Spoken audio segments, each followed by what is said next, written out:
अस्सलामुअलैकुम class. Myself Mohammad Shoaib Akhtar और हम लोग डिस्कस कर रहे थे जनरल साइंस क्लास 6।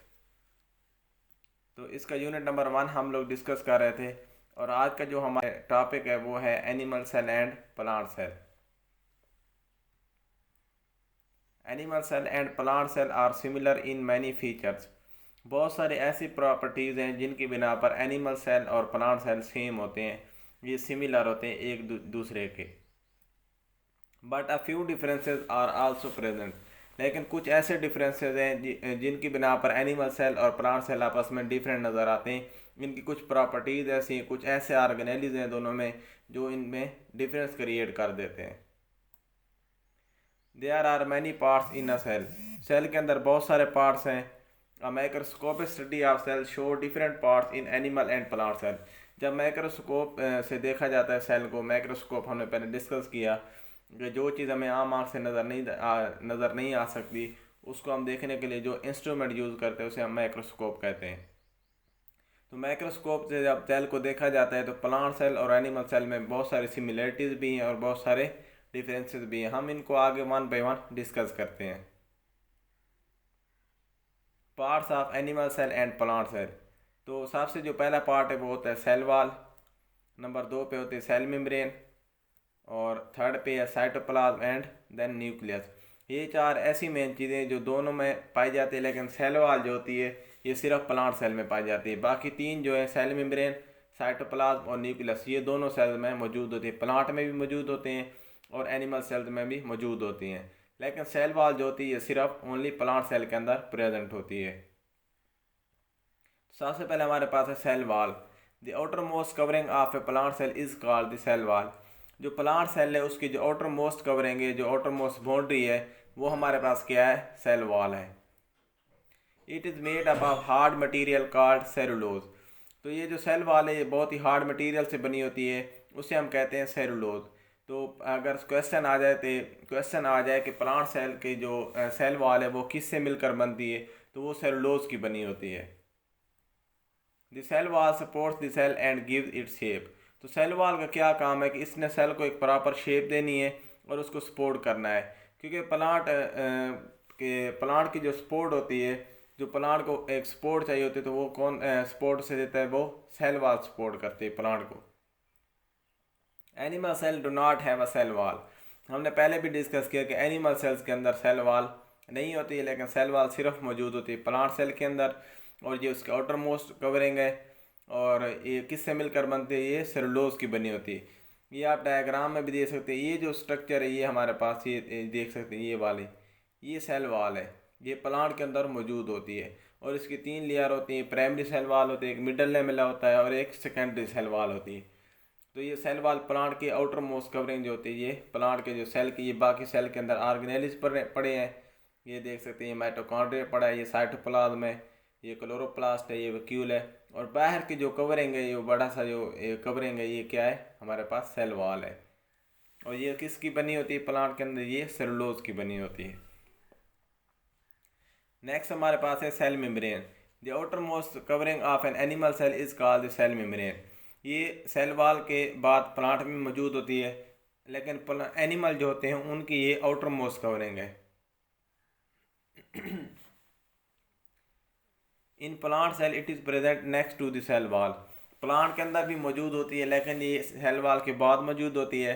लेकिन एनिमल सेल के अंदर जो बाहर वाली कवरिंग है उसे हम कहते हैं cell membrane. The cell membrane control the movement of material in and out of the cell. तो जो भी मटेरियल होगा वो अगर सेल से बाहर जाना चाहे या सेल के अंदर जाना चाहे तो वो किससे गुजर के जाएगा? वो सेल मेम्ब्रेन से। तो सेल मेम्ब्रेन जो होते हैं ये इसे प्लाज्मा मेम्ब्रेन भी कहते हैं। और ये मटेरियल को गुजरने की इजाज़त देती है, या मटेरियल को, कोई मटेरियल ऐसे होते हैं जिन्हें इसने नहीं आने देना, तो ये बैरियर का काम भी करती है। तो ये एनिमल सेल के अंदर बाहर मौजूद होती है एनिमल सेल के, और ये बैरियर का काम भी करती है और ये मटेरियल की मूवमेंट को कंट्रोल करती है कि कोई किस मटेरियल ने अंदर आना है सेल के, किस ने बाहर जाना है। तो ये सारा जो स्ट्रक्चर होता है सेल का वो सेल मेम्ब्रेन कंट्रोल करती है। नेक्स्ट है हमारे पास cytoplasm. Jelly like material present inside the cell membrane is called cytoplasm. तो सेल का जितना भी फ्लूइड वाला हिस्सा है उसे हम कहते हैं साइटोप्लाज्म। ये जेली लाइक मटीरियल होता है सेल का, और वो उसमें ऑर्गेनेल्स प्रेजेंट होते हैं। तो वो जो जेली लाइक मटीरियल है वो हमारे पास क्या है, cytoplasm. It contain water and other chemical substances. इसमें वाटर प्रेजेंट होता है और बाकी केमिकल सब्सटेंसेस होते हैं जो कि फ्लूइड की फॉर्म में होते हैं। तो ये जो फ्लूइड पार्ट है सेल का, उसे हम कहते हैं cytoplasm. Many cell organelles tiny cell structure are present in it. तो साइटोप्लाज्म के अंदर बहुत सारे ऑर्गेनेल्स जो छोटे छोटे होते हैं वो साइटोप्लाज्म के अंदर मौजूद होते हैं। Most of the cell function takes place in cytoplasm. तो बहुत सारे ऑर्गेनेल्स की साइटोप्लाज्म के अंदर मौजूद होते हैं। तो काफ़ी सारा जो सेल का फंक्शन परफॉर्म हो रहा होता है वो साइटोप्लाज्म ने फंक्शन परफॉर्म करना होता है सेल का। ये हमारे पास साइटोप्लाज्म है। ये आप देख सकते हैं डायग्राम में कि ये जितना भी फ्लूइड पार्ट है जो ब्लू कलर में हमें दिखाई दे रहा है, ये सारा फ्लूइड जो है ये हमारे पास क्या है, ये साइटोप्लाज्म है। और बाकी उसके अंदर छोटे छोटे ऑर्गेनेल्स मौजूद हैं। फोर्थ नंबर पे हमारे पास है nucleus. The most important part of a cell is its nucleus. तो जो सेल का मोस्ट इंपॉर्टेंट फंक्शन है वो क्या है, वो न्यूक्लियस है। It controls all the activities of cell. Nucleus के अंदर क्रोमोसोम्स और जीन्स प्रेजेंट होते हैं।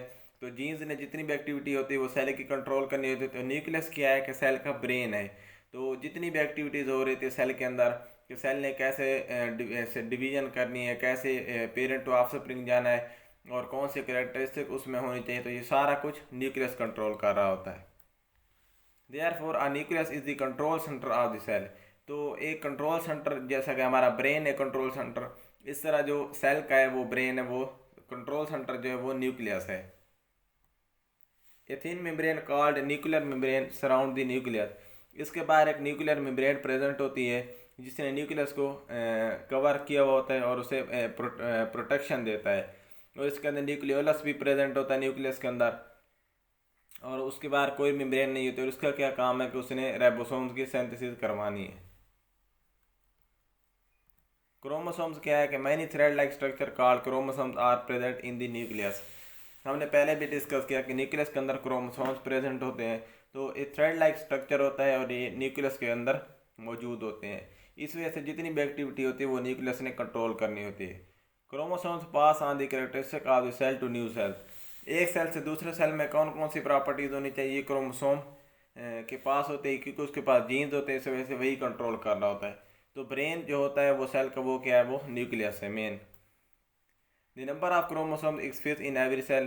क्रोमोसोम्स के अंदर नंबर जो होते हैं वो हमेशा फिक्स रहते हैं। जैसा कि ह्यूमन सेल हमारे पास है, इसके अंदर 46 क्रोमोसोम्स होते हैं जो कि फिक्स दी होते हैं। अगर ये 47 हो गए या 45 हो गए तो फिर अब नॉर्मेलिटीज़ आ सकती हैं ह्यूमन के अंदर। ये हमारे पास क्रोमोसोम्स का स्ट्रक्चर है, ये हमारे पास न्यूक्लियस है। ये इसके बाद पोर्स हैं, न्यूक्लियर पोर्स हैं, क्योंकि न्यूक्लियर में ब्रेन के अंदर पोर्स होते हैं छोटे छोटे। तो ये हमारे पास न्यूक्लियर पोर्स है। बाकी ये न्यूक्लियस है, ये न्यूक्लियोलस प्रेजेंट इसके अंदर, और ये क्रोमेटिन या क्रोमोसोम्स का जो स्ट्रक्चर है वो प्रेजेंट है। और न्यूक्लियर इनवेलप या न्यूक्लियर मेम्ब्रेन हमने पहले डिस्कस कर ली थी। ये हमारे पास क्रोमोसोम्स है, ये देख सकते हैं न्यूक्लियस के अंदर मौजूद होते हैं। इनके ऊपर जीन्स लगे होते हैं, वहाँ पे डीएनए प्रेजेंट होता है जिसने एक हेरिडिटरी कैरेक्टरिस्टिक्स को कंट्रोल करना होता है। एनिमल सेल और प्लांट सेल का डिफरेंस देखें तो एनिमल जो सेल है इसमें ये देख सकते हैं आप लोग, ये सेल के अंदर ये क्या प्रेजेंट है, न्यूक्लियस। इसके साइड पे न्यूक्लियस प्रेजेंट होता है, लेकिन एनिमल सेल के सेंटर में न्यूक्लियस मौजूद होता है। इसमें भी राइबोसोम्स होते हैं, इसमें भी राइबोसोम्स होते हैं। इसमें सेल मेम्ब्रेन होती है, इसमें भी सेल मेम्ब्रेन होती है। लेकिन यहाँ पे सेल वाल का डिफरेंस है मेन, क्योंकि जो प्लांट की आउटर मोस्ट बाउंड्री वो सेल वाल है, लेकिन एनिमल की सेल मेम्ब्रेन होती है। बाकी क्लोरोप्लास्ट भी एनिमल सेल्स के अंदर मौजूद नहीं होता, क्योंकि इसने प्लांट को कलर देना होता है, और ये सिर्फ प्लांट सेल के अंदर प्रेजेंट होता है। ये आप लोग देख सकते हैं इसका एक और डिफरेंस, इसमें बड़ा सा वैक्यूल आ जाता है जिस वजह से इसका जो प्लांट सेल का न्यूक्लियस होता है वो पेरिफेरल की तरफ धकेल दिया जाता है। लेकिन एनिमल सेल का जो न्यूक्लियस होता है वो उसके सेंटर में मौजूद होता है। सेल ऑर्गेनेलिस की बात करें तो endoplasmic reticulum, mitochondria, chloroplast, vacuoles और सेंट्रियोल्स। तो ये सेल ऑर्गेनेलिस मतलब सेल के अंदर कौन कौन से मेन ऑर्गेनेलिस मौजूद होते हैं। तो ये वो मेन ऑर्गेनेल्स 5 है जो सेल के अंदर मौजूद होते हैं। इसमें बाकी भी हो सकते हैं जैसा कि गाल्गी अपरेटस वगैरह है। तो एंडोप्लाज्मिक रेटिकुलम की बात करें तो it is the network of channels. ये नेटवर्क ऑफ चैनल्स है, एक चैनल्स की तरह का नेटवर्क है, गुच्छा है। The movement of material in the sale tax place through endoplasmic reticulum. तो सेल की जितनी भी मूवमेंट होती है वो एंडोप्लाज्मिक रेटिकुलम ने कंट्रोल करनी होती है। इसकी दो आके टाइप से, एक है स्मूथ एंडोप्लाज्मिक रेटिकुलम, एक रफ एंडोप्लाज्मिक रेटिकुलम। जो स्मूथ एंडोप्लाज्मिक रेटिकुलम होते हैं उनके अंदर राइबोसोम्स नहीं होते, वो विदाउट राइबोसोम्स होते हैं। लेकिन जो रफ एंडोप्लाज्मिक रेटिकुलम होते हैं उनके पास राइबोसोम मौजूद होते हैं, इस वजह से उन्हें हम कहते हैं रफ एंडोप्लाज्मिक रेटिकुलम। ये हमारे पास एंडोप्लाज्मिक रेटिकुलम का स्ट्रक्चर है। ये देख सकते हैं आप लोग, ये रफ एंडोप्लाज्मिक रेटिकुलम है जहाँ पे राइबोसोम्स लगे हैं, और ये स्मूथ एंडोप्लाज्मिक रेटिकुलम है जहाँ पे राइबोसोम्स नहीं अटैच। बाकी ये न्यूक्लियर मेम्ब्रेन के साथ साथ मौजूद होता है जो कि प्लाज्मा मेम्ब्रेन तक इनका स्ट्रक्चर जाता है, या सेल मेम्ब्रेन कह सकते हैं, वहाँ तक इनका स्ट्रक्चर जाता है। सेकंड पे हमारे पास है mitochondria. Mitochondria cell part that provide energy to the cell. तो सेल को एक्टिविटीज़ के परफॉर्म करने के लिए एनर्जी चाहिए होती है, वो कौन उसे एनर्जी प्रोवाइड करता है, वो माइटोकॉन्ड्रिया। इस वजह से माइटोकॉन्ड्रिया को कहते हैं powerhouse of the cell, के सेल को जो एनर्जी देता है उसका जो मेन हाउस है वो कौन प्रोवाइड कर रहा है, वो माइटोकॉन्ड्रिया प्रोवाइड कर रहा है। ये हमारे पास माइटोकॉन्ड्रिया, इसमें क्रिस्टी का स्ट्रक्चर, इसमें दो मेम्ब्रेन होती है, एक आउटर मेम्ब्रेन एक इनर मेम्ब्रेन होती है। तो ये इसका मेन काम है कि इसने सेल को एनर्जी देनी होती है। तो यहाँ पे अगर क्वेश्चन आ जाए कि powerhouse of the cell क्या है, तो वो हमारे पास माइटोकॉन्ड्रिया है। थर्ड पे हमारे पास है chloroplast. Chloroplast are parts of plant that contain chlorophyll. ये सिर्फ प्लांट्स के अंदर मौजूद होता है, इसके अंदर क्लोरोफिल मौजूद होता है, और इसने क्या करना होता है कि इसने प्लांट्स को कलर देना होता है। एक इसे इसमें पिगमेंट मौजूद होते हैं जिन्होंने प्लांट्स को एक प्रॉपर कलर देना होता है। They trap energy from the sun. Plants use the energy to make food. इसका काम एक और है कि इसने एनर्जी को ट्रैप करना है और वहाँ से फिर खुराक तैयार करनी है, जो कि प्लांट्स अपनी खुराक क्योंकि ख़ुद तैयार करते हैं, तो वो सारा जो खुराक का प्रोसेस होगा फिर एनर्जी ट्रैप करने के बाद स्टार्ट हो जाता है। तो एक तो क्लोरोप्लास्ट ये प्लांट्स के अंदर मौजूद होते हैं, इन्होंने प्लांट्स को कलर देना होता है, और थर्ड पे क्या करना होता है कि एनर्जी को ट्रैप करके जो सूरज से आ रही है फिर खुराक तैयार करनी है और पौधे को प्रोवाइड करनी है। ये हमारे पास क्लोरोप्लास्ट का स्ट्रक्चर है। इसमें थैलाकाइड होते हैं, इसमें ल्यूमन भी होता है, इनर मेम्ब्रेन, आउटर मेम्ब्रेन हो गई, ग्रेनम हो गया, और स्ट्रोमा। स्ट्रोमा इसका जो फ्लूइड पार्ट है जितना भी इसका क्लोरोप्लास्ट का, वो स्ट्रोमा होता है। तो ये इस तरह हमारे पास क्या है, क्लोरोप्लास्ट का एक स्ट्रक्चर है। वैक्यूल की बात करें तो vacuole store waste material, water, air and food particle. Vacuole जो होता है ये एनिमल सेल्स के अंदर भी मौजूद होता है, लेकिन प्लांट के अंदर एक बड़ा वैक्यूल मौजूद होता है। हमने वहाँ पे डायग्राम में भी देखा था। इसका ये काम है कि क्योंकि इसमें जगह खाली होती है, तो प्लांट का ये है कि जो जहाँ पे जगह खाली हो वहाँ पे वो फूड को या वेस्ट मटेरियल को स्टोर कर लेता है। तो वैक्यूल का बेसिकली जो काम है वो वेस्ट प्रोडक्ट या फूड वगैरह को स्टोर करना है।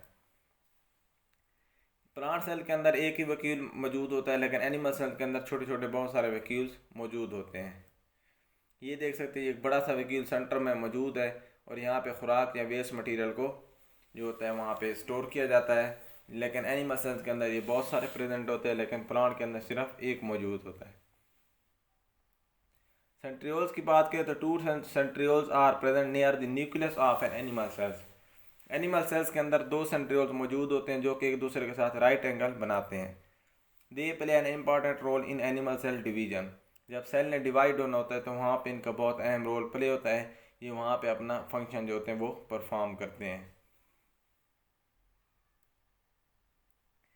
Point to think what would happen to a cell if we remove its nucleus. अगर हम सेल से न्यूक्लियस को रिमूव कर दें तो क्या होगा, वो सेल जो होगा वो अपनी एक्टिविटी परफॉर्म नहीं कर पाएगा। क्यों नहीं कर पाएगा, क्योंकि जो सेल का जो ब्रेन है वो न्यूक्लियस है, और न्यूक्लियस में सारी जितनी भी इंफॉर्मेशन होती है वो सेल को देनी होती है।